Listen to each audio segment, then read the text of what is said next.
여러분 안녕하십니까? 이어서 광주 MBC 뉴스데스크입니다. 이제 여름 시작인데 벌써부터 무더위가 기승을 부리고 있습니다. 광주 전남에도 며칠째 폭염특보가 이어지고 있는데요. 당분간 비 소식도 없어서 더위는 한동안 계속될 걸로 보입니다. 천홍희 기자입니다. 햇볕이 내리쬐는 광주의 한 공원입니다. 물 한 개가 뿜어져 나오지만 더위를 식히기엔 역부족입니다. 기온은 33도, 공원에서는 더위를 조심하라는 안내 방송까지 나옵니다. 저는 11시에서는 취향시간 야외 활동을 자제하여 주시고 공원에 나온 시민들은 가만히 서 있기만 해도 땀이 흐를 정도라고 말합니다. 지금 이제 돌다 보니까 너무 덥잖아요. 그래서 지금 뻘겋게 지금 달아올라서 이래요. 광주지방기상청은 광주 전남 전역에 폭염특보를 내렸습니다. 광주와 전남 나주, 장성, 담양 등 10개 시군에는 폭염경보가, 고흥, 여수, 장흥 등 12개 시군에는 폭염주의보가 내려졌습니다. 오늘 낮 최고 기온은 광주 전남 대부분 지역에서 33도를 웃돌았습니다. 차 마시고 나오니까 아주 찜질방 같으네. 특히 밤사이에도 25도가 넘는 찜통 더위가 이어지면서 무더위가 밤낮을 가리지 않고 기승을 부릴 전망입니다. 폭염을 식혀줄 이렇다 할 비 소식은 없습니다. 일부 지역에서 대기 불안정에 따른 소나기 예보만 있을 뿐입니다. 열흘 전에 장마가 시작됐지만 정체전선이 북쪽에 머무르면서 시원한 장맛비는 당분간 기대하기 어렵습니다. 당분간 큰 비 소식도 없기 때문에 더위는 한동안 지속될 것으로 예상을 하고 있습니다. 지난 27일부터 폭염특보가 이어지면서 온열 질환자는 늘고 있습니다. 질병관리청은 광주에서 11명, 전남에서 24명의 온열 질환자가 발생했다고 밝혔습니다. MBC 뉴스 천홍희입니다. 한강 작가의 노벨문학상 수상을 기념하기 위해 광주시가 다양한 기념 사업을 추진하고 있습니다. 하지만 실효성이 없고 사별성이 떨어지면서 기념 사업 추진에 제동이 걸렸습니다. 보도에 김영창 기자입니다. 광주 북구 중흥동의 148제곱미터 규모의 부지입니다. 광주시는 이 부지에 4층짜리 건물을 세워 북카페를 조성하는 일명 골목길 문화사랑방 조성 사업을 추진하고 있습니다. 북구 중흥동에서 자라난 한강 작가의 노벨상 수상을 기념하기 위해서입니다. 북카페를 조성하는 데 필요한 예산은 10억 5천만 원. 그런데 광주시의회는 이 예산을 전액 삭감했습니다.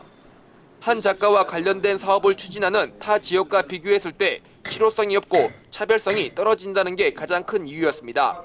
한강 작가의 아버지 한승원 작가의 고향인 장흥군에서도 기념관 건립과 독서관 등을 추진하고 있는 게 일례입니다. 북카페를 만들고 그리고 책을 무작정 많이 읽기 위한 그런 도시로 자리매김하는 그런 1차원적인 고민이 아니라 조금 더 심도 있는 고민을 통해서 새로운 사업을 차별적인 북카페를 조성하기 위해 부지를 매입하는 과정도 문제입니다. 광주시가 지난해 11월 4억 8천만 원을 들여 매입한 부지는 한 작가의 생가에서 25m 떨어져 있습니다. 한 작가의 생가 부지 소유주가 토지 매각을 거부하면서 어쩔 수 없이 생가 인근에 부지를 매입한 것으로 알려졌습니다. 해당 부지는 한 작가와 아무런 관련이 없는 땅입니다. 당시 광주시는 한 작가의 거주지 대체 부지로 상징성이 떨어진다고 판단하기도 했습니다. 그럼에도 광주시가 해당 땅을 사들이자 무리한 사업 추진이 아니냐는 지적도 나옵니다. 북카페를 어떤 식으로 이제 앞으로 조성을 할 건지, 그 부지는 어떻게 활용을 할 건지 그런 것들이 아직 방향이 안 잡혀 있거든요. 광주시는 사업 계획을 보완해 오는 8월 2차 추경에서 북카페 조성 예산을 다시 확보한다는 계획입니다. 한강 작가의 인기에 힘입어 기념 사업을 추진한 광주시, 주먹구구식 사업 방식 처리에 차라리 안 하느니 못한 기념 사업이 되고 말았습니다. MBC 뉴스 김영창입니다. 광주경제정의실천시민연합은 광주시 민선 8기 3년에 대해 독단이 난무하고 성과가 딱히 없다고 평가했습니다. 광주경실련은 오늘 오전 광주시의회에서 기자회견을 열고 이같이 말하며 사업자 이익을 위해 층수 제한을 해제한 것과 비협조적인 시민단체나 전문가를 각종 위원회에서 배제한 것 등을 근거로 주장했습니다. 또 최근 이재명 대통령이 주재한 광주 타운홀 미팅에서 구체적인 정책을 제시해달라는 대통령 요구에 호응하지 못했다고 비판했습니다. 중심 상업지역의 주거시설 면적 비율을 높이는 광주시 조례 개정안이 긴 갈등 끝에 폐기됐습니다. 광주시의회는 오늘 본회의에서 이 같은 내용의 도시계획 조례 개정안을 재표결했는데 시의원 23명 전체 참여해서 찬성 13명, 반대 10명으로 찬성이 출석 인원의 3분의 1을 넘지 못해 부결됐습니다. 광주시의회는 상업지역 주거시설 용적률을 기존 400% 이하에서 540% 이하로 완화하는 조례 개정안을 지난 2월에 의결했지만 광주시는 제의를 요구했습니다. 이재명 대통령이 개최한 광주 전남 타운홀 미팅에서 도민의 바람이었던 국립의대 설립에 관한 언급은 없었습니다. 이를 두고 아쉬움을 느낀 지역민이 많았는데요. 새 정부 국정과제에 의대 설립이 포함될 수 있도록 철저한 준비와 설득에 나서야 한다는 지적입니다. 유민호 기자입니다. 지난주 광주에서 열린 이재명 대통령의 타운홀 미팅.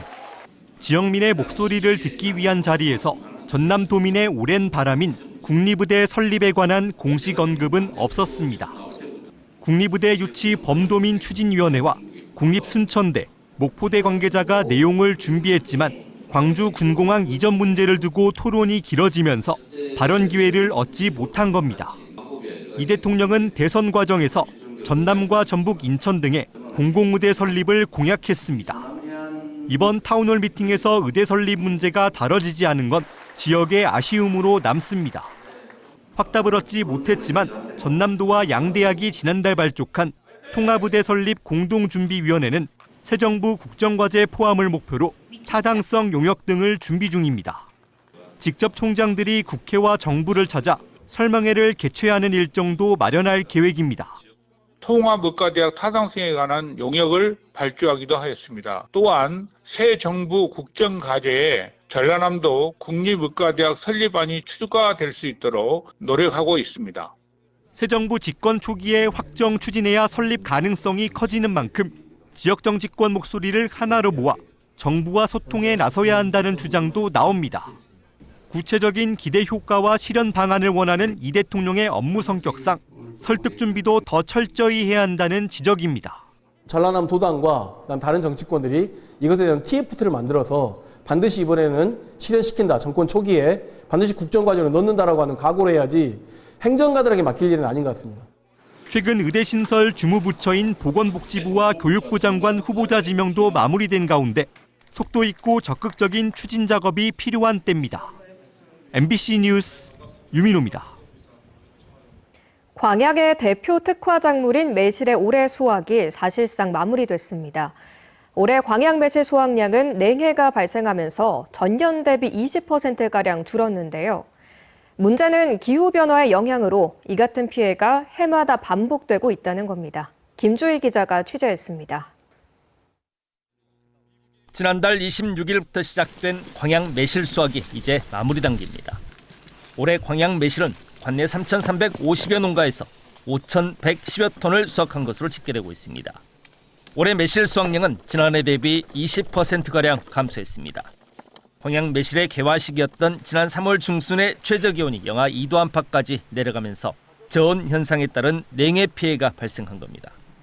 올해 광양 지역 매실 냉해 피해 농가와 면적은 1,300여 농가 434헥타르가량으로 집계되고 있습니다. 전체 재배 면적의 30%가량이나 됩니다. 다한면과 진상 면적의 피해가 컸습니다. 더 큰 문제는 이 같은 기후변화에 따른 피해가 3년째 반복되고 있다는 점입니다. 광양시도 근본적인 대책 마련을 서두르고 있는 이유입니다.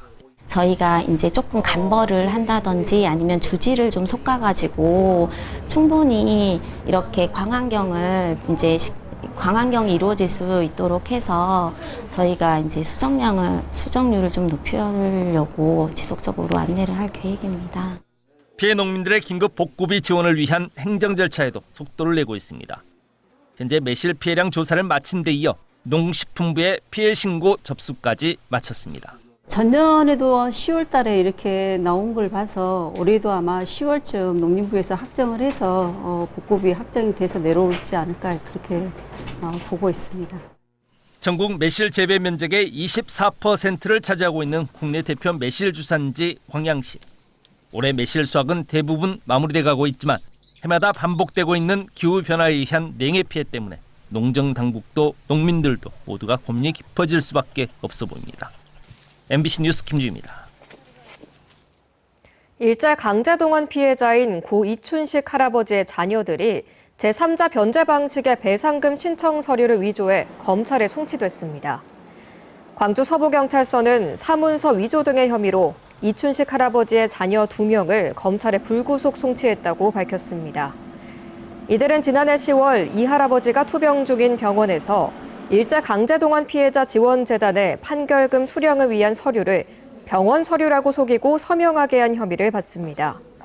또 작성된 서류를 통해 정부로부터 제3자 변제안에 따른 판결금 수억 원을 수령한 걸로 알려졌습니다.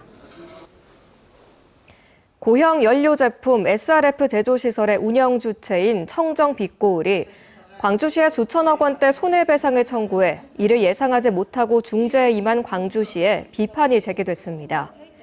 광주시의회는 오늘 오전 본회의에서 이 같은 점을 지적하며 광주시가 중재 합의 과정에서 배상 항목 등을 명확히 설정하지 않았다며 행정 무능이 시민재정 부담으로 연결될 수 있다고 강조했습니다.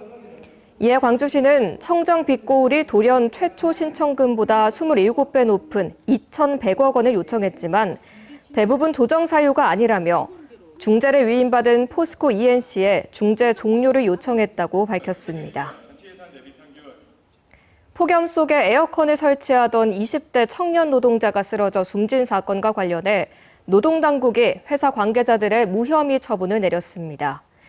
광주지방고용노동청은 원청인 삼성전자와 하청업체 대표 등을 조사한 결과 중대재해처벌법을 위반한 정황이 일부 발견됐지만 사망사고와의 인과관계 불충분하다며 불기소 의견으로 사건을 검찰에 송치했습니다.